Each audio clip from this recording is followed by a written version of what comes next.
राज्य सरकारनं एसटी कर्मचाऱ्यांना धक्का दिलाय। महामंडळानं आर्थिक कोंडीचं कारण देत मार्च महिन्यात 56% वेतन कर्मचाऱ्यांना देण्याबाबतचा निर्णय घेतलेला आहे आणि शिल्लक रकमेबाबत तोंडी आदेशामध्ये काहीही स्पष्ट केलेलं नाही। त्यामुळे एसटी कामगारांच्या विविध संघटना संतापलेल्या आहेत। यंदा कमी निधी मिळाला असतानाच महामंडळाकडून एसटी बँकेला 40 कोटी रुपये इतकी रक्कम कर्मचाऱ्यांच्या कर्जापोटी द्यावी लागली।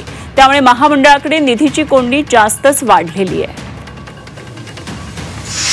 तुकड्या तुकड्यांनी भीक देणं आता चालू केलंय का, अशा भावना एसटी कर्मचाऱ्यांच्या आहेत। माझं नम्र विनंती आहे की एसटी कर्मचाऱ्यांचा आता सरकारने आणि प्रशासनाने अंत बघू नये। एसटी कामगारांची जर सटकली तर सगळ्यांना महागात पडेल, कारण महिनाभर घाम गाळतोय आम्ही एवढ्या टेम्परेचरमध्ये। 65 लाख लोकांना रोज सुरक्षित सेवा देतोय, नेमकं आम्हाला देतानाच कुठं अडचण निर्माण होती याचा प्रश्न आम्हाला सुटत नाही।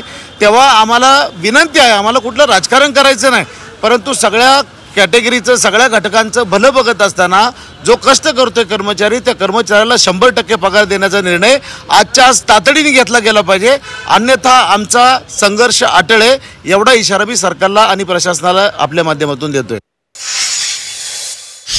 एसटी महामंडळाने काय काढला पर्याय याच्यात की 56% पगार द्यायचा, पण एसटी महामंडळाच्या 77 वर्षाच्या इतिहासामध्ये ही 56% पगार देण्याची नामुष्की पहिल्यांदा उडवली आणि याला जबाबदार सरकार आहे।